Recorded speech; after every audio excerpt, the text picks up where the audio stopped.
Nima deb o'ylaysizlar? Nima maqsadda KPI qo'yish kerak? Qo'ymasak nima bo'ladi? Bu ham pichoqqa o'xshaydi akalar. Mana bu yakshanba uchun ham pul berasizmi deydigan bo'lib qoladi. Ishlagandek o'zini ko'rsatadi. KPIlarning birinchi asosiy vazifasi natijalarni o'lchash. Ma'lumot bo'lganda ham raqam bo'lsa. Isitma 37 degan to'g'rimi yoki graduslik qo'yganmi? Bu xodim yaxshi kadrmi? Ha, zo'r bola, har kuni salom beradi, har kuni o'z vaqtida keladi. Yo'q. Xo'p, nimadan iborat? KPIlar o'zi nima maqsadda qo'yiladi? Nima deb o'ylaysizlar? Nima maqsadda KPI qo'yish kerak? Qo'ymasak nima bo'ladi? Nima foydasi bor qo'yishni? Ha?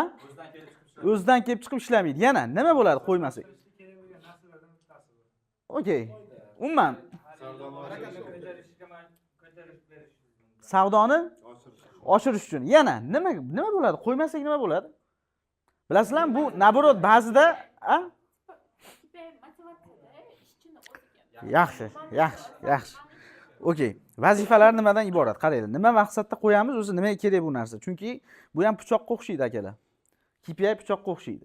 Agar noto'g'ri o'rnatib qo'ysak, usiz ham motivatsiya bilan, usiz ham pulga chaqmasdan qilayotgan xodimni hisob-kitob qiladigan qilib qo'yishinglar mumkin. Tushuntira oldimmi? Usiz ham qilyotdi shu vaqtgacha. Yurakdan qilyotdi. Ishga u kechasi ham qolib qilyotdi. Lekin hozir noto'g'ri o'rnatib mana endi pulga bog'lab qo'ysanglar, endi nima qilishni boshlaydi? Hisob-kitob qilishni boshlaydi. Yo'q, sizlar bilan u talashishni boshlaydi. Nimaga unaqa? Men unaqa ishladim. Mancha qilgan. Mana qaranglar, tasavvur qilinglar, yakshanba ham etmasanglar ham mana o'zi qiziqib ishga chiqyotibdi, endi aytyapsizlar, har bitta chiqqan kuningga mana shuncha summa desiz, endi keyingi hafta men bu yakshanba uchun ham pul berasizmi deydigan bo'lib qoladi. Noto'g'ri o'rnatib qo'ysanglar. O'shaning uchun bu ham pichoqqa o'xshaydi. Agar zararli tomoni noto'g'ri o'rnatilsa, noto'g'ri foydalansa, naborot yaxshilik qilaman deb o'zimizga zarar keltirish mumkin. Xo'p, KPIlarning asosiy vazifalari nimadan iborat? Birinchisi, natijani nima qilish? O'zi bu xodim ertalab 9 dan 6 gacha kelib, nima rezultat ko'rsatyapti? Bugun men o'zimning kanalimda ham qo'ydim. Busy work deydi inglizchasiga. Вроде бы xodim ishlaydi. Imitatsiya burnida aytilinsa deydi-ku, mana ishlagandek o'zini ko'rsatadi. Вроде бы juda band. Unga tegib olmaydi, lekin natija yo'q. Nima natijaligini yo o'zi bilmaydi yoki unga ko'rsatilmagan. Demak, KPIlarning birinchi asosiy vazifasi natijalarni o'lchash. Ikkinchisi, bu ham shunga o'xshash, samaradorlikni boshqarish. Ya'ni mana shu xodim, xoh kadr bo'lsin, xoh sotuvchi bo'lsin, xoh HR bo'lsin, qanchalik samarali ishlayapti. Ertalab 9 dan 6 gacha kelganda realniy korxonaga qanaqadir foyda olib kelyaptimi yoki faqat o'zini vaqtini o'tkazib ketyaptimi deydigan samaradorlikni o'lchashga yordam beradi. Uchinchisi, rahbarlar uchun eng muhim joyi ma'lumotlarga asoslangan qaror qabul qilish. Qachon qarorlarimiz aniq, to'chna bo'ladi? Nima bo'lsa? Ma'lumot bo'lganda ham raqam bo'lsa. Raqam bo'lsa, ha. Bundoq qilib isitma 37 degan to'g'rimi yoki graduslik qo'yganmi? Nimaga? Graduslikda nima bor? Ha, baraka topinglar. O'shaning uchun savdo yaxshimi? Avrood bu yaxshi ketyapti. Emas, konkretni raqam gapirish kerak. Bu xodim yaxshi kadrmi? Ha, zo'r bola, har kuni salom beradi, har kuni o'z vaqtida keladi. Yo'q, konkretni raqam gapirish kerak. Bu xodim yaxshimi yoki yomonmi? To'rtinchisi, xodimlarni boya aytganlaridek motivatsiya qilish. Ha, motivatsiya nima degani? Motivatsiya bilan stimulyatsiya bor, stimul nima degani? Stimul degani tashqi ta'sir. Tashqi ta'sir. Ya'ni siz urib turasiz, yo nimadir qilib turasiz, keyin harakat qiladi. Baklashkaga o'xshab bitta tepsiz bitta uchadi, yana tushib qolaveradi. Yana borib tur, yana bitta tepasiz, yana bu stimulyatsiya, ya'ni tashqi ta'sir. Motivchi, motiv, ichki motiv. O'zini ichidan nima qiladi? O'zidan kelib chiqadi. Ya'ni o'zi qiziqib qiladi. Ya'ni KPI tizimi to'g'ri o'rnatilsa, xodimga har doim borib turib nima qilishini aytish emas, balki o'zi qiziqib, o'zi rag'bati oshib nima qiladi? Harakat qilishni boshlaydi, ishlashni boshlaydi. O'sish va rivojlanishni kuzatish, ya'ni oydan oyga qanaqa rivojlanyapmiz deydigan narsa. 6-inchisi javobgarlikni oshirish, ya'ni mas'uliyatni ko'paytirish. 7-inchisi qo'yilgan maqsadga fokus qaratish. 8-inchisi jarayonlarni optimallashtirish. 10-inchisi savdo bo'limida tizimli rag'batlantirish dasturini ishlab chiqish. Ya'ni nima degani tizimli? U rahbarning kayfiyatiga bog'liq bo'lish kerak emas. Ha, rahbarning kayfiyatiga bog'liq bo'lib, kimgadir ko'proq, kimgadir kam oylik chiqishi noto'g'ri. Yoki shunchaki bir og'iz gapi bilan bo'lsa ham. Bu nimada bo'lish kerak? Как положено, прозрачный tizim bo'lish kerak. Ya'ni hamma bunga rozi bo'lgan, hamma bunga qo'l qo'ygan va shu orqali rag'batlantirish kerak, shu orqali jazolash kerak.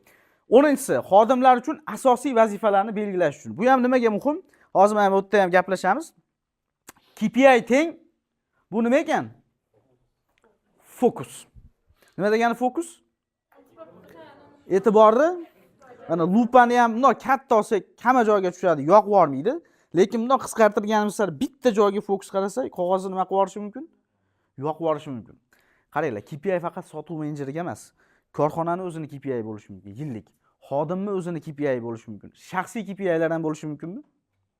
O'zingizlarni oldinglarga, bu yil men bu kurslarda o'qiyman, men bunaqa daromadga chiqaman, biznesimni men bu darajaga olib chiqaman, bu KPI, ya'ni shaxsiy KPI'lar. Nima demoqchiman? KPI teng bu fokus. Qarasak, vaqtimizga hamma narsa da'vogarlik qiladi, bundoq qarasanglar. Hamma da'vogarlik qiladi. Hammaga bundoq qarasangiz nima ajratishingiz kerak? Vaqt ajratishingiz kerak. Lekin ish nuqtai nazaridan qarasak, mana sotuvchi ham shunaqada, sotuvchini xohlasa skladga ham jo'nataveramiz. Bilmayman, bitta taksini ham ushlab kelaveradi. Ba'zida umuman o'ziga kerak emas bo'lgan ishlar bilan ham shug'ullanadi. Lekin KPI nima qilib beradi? Ishni bitta tochkaga qaratib, fokus qaratishni ko'rsatib beradi. Ya'ni mana shu ishlarni qilsang, ham o'zingga ham korxonaga ham plus deydigan narsani ko'rsatib beradi. Ana o'shaning uchun bu narsani hozir diqqat qilib esinglarda saqlab qo'yinglar. Ana formulaga kelganda yana gaplashamiz. Demak, KPI bu nima ekan? Fokus. Diqqatni bitta joyga qaratish. 10 ta ishlar turganda, mana shu 10 tadan qaysi birigadir nima qaratish? Fokus qaratish, e'tibor qaratish. Demak, KPI bu teng fokus. Xo'p, endi KPI'larni ko'pchilik aytadi. Nimaga ba'zida qo'yamiz, KPI'lar o'xshamaydi? O'zi qanaqa qo'yish kerak? KPI'larni samarali ishlash omillari qanaqa? KPI'larni qo'yishdan oldin nimalarga e'tibor berish kerak deydigan savollarni hozir ko'rib chiqamiz.